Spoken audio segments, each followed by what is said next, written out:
ಅಂದ್ರಹಳ್ಳಿಯ ವಾಲ್ಮೀಕಿ ನಾಯಕ ಸಮಾಜದ ವತಿಯಿಂದ ವಾಲ್ಮೀಕಿ ಜಯಂತಿ ಆಚರಣೆ ಜೊತೆಗೆ ವಾಲ್ಮೀಕಿ ಮಂಟಪ ಪುತ್ಥಳಿ ಅನಾವರಣ ಕಾರ್ಯಕ್ರಮ ಅದ್ದೂರಿಯಾಗಿ ನಡೆಯಿತು.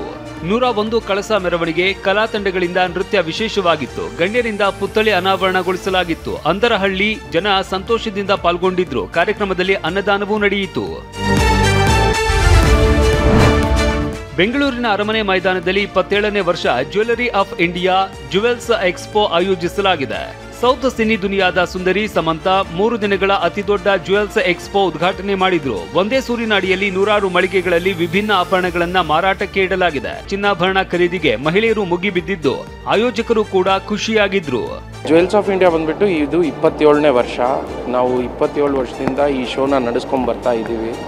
ಪ್ರತಿಯೊಬ್ಬರು ಕಸ್ಟಮರ್ಗೆ, ಗ್ರಾಹಕರಿಗೆ ಬೇರೆ ಬೇರೆ ಥರದ್ದು ಜ್ಯುವೆಲ್ರಿ ಒಂದೇ ಜಾಗದಲ್ಲಿ ಚೂಸ್ ಮಾಡಿ, ಕಂಪೇರ್ ಮಾಡಿ, ಒಳ್ಳೆ ಪ್ರೈಸಿಂದ ಇರಲಿ, ಒಳ್ಳೆ ಡಿಸೈನಿಂದ ಇರಲಿ, ಅದೆಲ್ಲ ಸಿಗೋಕ್ಕೆ ಇದೊಂದೇ ಪ್ಲ್ಯಾಟ್ಫಾರ್ಮ್ ಇದೇ ಅವಕಾಶ.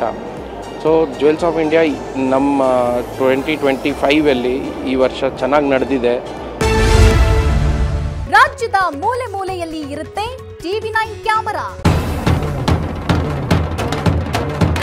ನಿಮ್ಮೂರಿನ ಮಳೆ, ಬೆಳೆ, ಸಂಭ್ರಮ, ಸಡಗರ.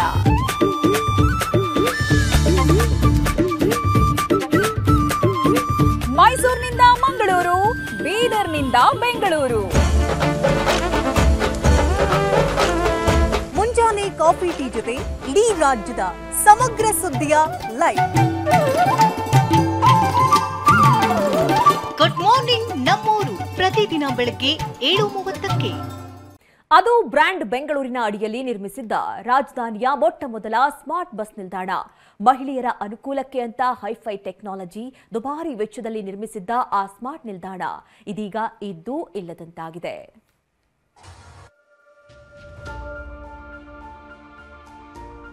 ಸಿಲಿಕಾನ್ ಸಿಟಿ ಬೆಂಗಳೂರಲ್ಲಿ ಈ ಸ್ಮಾರ್ಟ್ ಬಸ್ ನಿಲ್ದಾಣವನ್ನು ನಿರ್ಮಾಣ ಮಾಡೋದಕ್ಕೆ ಬರೋಬ್ಬರಿ 1.1 ಕೋಟಿ ಖರ್ಚು ಮಾಡಿದ್ರು. ಸಿ ಕ್ಯಾಮ್ರಾಗಳಾಗಲಿ, ಇಲ್ಲಿ ಅಳವಡಿಕೆ ಮಾಡಿದ್ದಂಥ ಪ್ಯಾನಿಕ್ ಬಟನ್ ಆಗಲಿ ಯಾವುದು ಕೂಡ ವರ್ಕ್ ಆಗ್ತಾ ಇಲ್ಲ. ಪ್ಯಾನಿಕ್ ಬಟನ್ ಇದೆ, ಆದ್ರೆ ವರ್ಕ್ ಆಗ್ತಾ ಇಲ್ಲ. ಸ್ಯಾನಿಟರಿ ಪ್ಯಾಡ್ ವೇಟಿಂಗ್ ಮಿಷಿನ್ ಇದೆ, ಆದ್ರೆ ಇದರಲ್ಲಿ ಸ್ಯಾನಿಟರಿ ಪ್ಯಾಡೇ ಇಲ್ಲ. ಸಿಸಿ ಕ್ಯಾಮೆರಾ ಅಂತೂ ಹಳ್ಳ ಹಿಡಿದಿದೆ. ಇಷ್ಟೆಲ್ಲ ಅಧ್ವಾನಗಳಾಗಿರೋದು ಬಿಎಂಟಿಸಿ ಸ್ಮಾರ್ಟ್ ಬಸ್ ನಿಲ್ದಾಣದಲ್ಲಿ. ಒಂದೇ ವರ್ಷಕ್ಕೆ ಹಳ್ಳ ಹಿಡಿದ ಸ್ಮಾರ್ಟ್ ಬಸ್ ಸ್ಟ್ಯಾಂಡ್, ತುಕ್ಕು ಹಿಡಿದ ಪ್ಯಾನಿಕ್ ಬಟನ್, ಸಿಸಿ ಕ್ಯಾಮೆರಾಗಳು ಸ್ತಬ್ಧ. ಬ್ರ್ಯಾಂಡ್ ಬೆಂಗಳೂರಿನ ಅಡಿಯಲ್ಲಿ ನೃಪತುಂಗ ರಸ್ತೆಯಲ್ಲಿ 1 ಕೋಟಿ ವೆಚ್ಚದಲ್ಲಿ ಸ್ಮಾರ್ಟ್ ಬಸ್ ನಿಲ್ದಾಣ ನಿರ್ಮಿಸಿತ್ತು. ಆದ್ರೆ ವರ್ಷ ತುಂಬೋದ್ರ ಒಳಗೆ ಸ್ಮಾರ್ಟ್ ನಿಲ್ದಾಣ ಅಧ್ವಾನಗೊಂಡಿದೆ.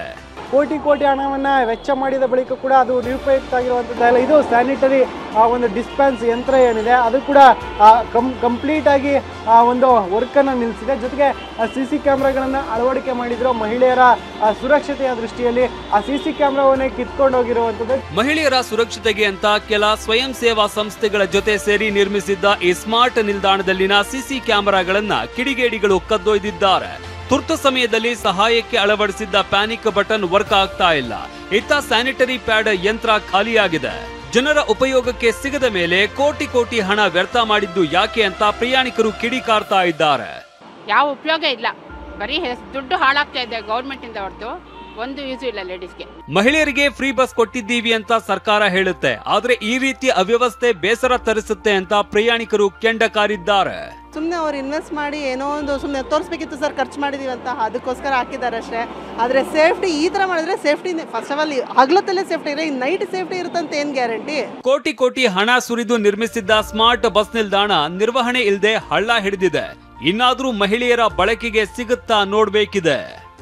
ಶಾಂತಮೂರ್ತಿ, TV9 ಬೆಂಗಳೂರು. ಬೆಂಗಳೂರು ವಲಯದ ಎನ್ಸಿಬಿ ಅಧಿಕಾರಿಗಳು ಭರ್ಜರಿ ಕಾರ್ಯಾಚರಣೆ ನಡೆಸಿದ್ದಾರೆ. 250 ಫುಟ್ಟಿನ್ಗಳಲ್ಲಿ ಕದ್ದು ಮುಚ್ಚಿ ಡ್ರಗ್ಸ್ ಸಾಗಿಸ್ತಾ ಇದ್ದ ಆರೋಪಿಗಳನ್ನ ಖೆಡ್ಡಾಗೆ ಕೆಡವಿದ್ದು 50 ಕೋಟಿ ಮೌಲ್ಯದ ಡ್ರಗ್ಸ್ ಜಪ್ತಿ ಮಾಡಿದ್ದಾರೆ. ಕೆಐಎಬಿಯಲ್ಲಿ 3 ಆರೋಪಿಗಳನ್ನ ಬಂಧಿಸಿದ್ದು 45 ಕೆಜಿ ಹೈಡ್ರೋ ಗಾಂಜಾ, 6 ಕೆಜಿ ಸೈಲೋಸಿಬಿನ್ ಅಣಬೆ ಸೀಸ್ ಮಾಡಿದ್ದಾರೆ. ಥೈಲ್ಯಾಂಡ್ನಿಂದ ಡ್ರಗ್ಸ್ ಸಾಗಾಟದ ಬಗ್ಗೆ ಅಧಿಕಾರಿಗಳಿಗೆ ಮಾಹಿತಿ ಸಿಕ್ಕಿದ್ದು ಅಕ್ಟೋಬರ್ 9ರಂದು ಕೊಲಂಬೋದಿಂದ ಬರ್ತಾ ಇದ್ದ ಇಬ್ಬರನ್ನ ವಶಕ್ಕೆ ಪಡೆದು ವಿಚಾರಣೆ ನಡೆಸಿದಾಗ ಗಾಂಜಾ ಗ್ಯಾಂಗ್ ಸಿಕ್ಕಿದೆ.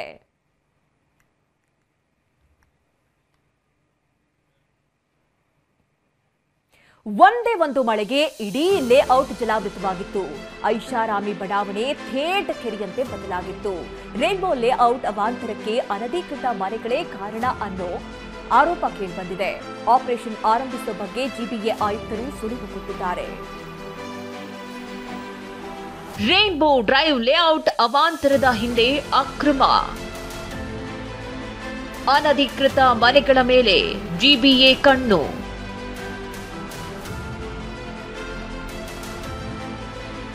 ಶುಕ್ರವಾರ ತಡರಾತ್ರಿ ಸುರಿದ ಭಾರೀ ಮಳೆಗೆ ಬೆಂಗಳೂರಿನ ರಸ್ತೆಗಳು ಕಾಲುವೆಯಂತಾಗಿದ್ವು.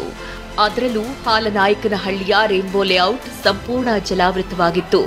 ದ್ವೀಪದಂತಾಗಿದ್ದ ಲೇಔಟ್ನಿಂದ ನೀರು ಹೊರಕ್ಕೆ ಹಾಕಲಾಗಿದೆ.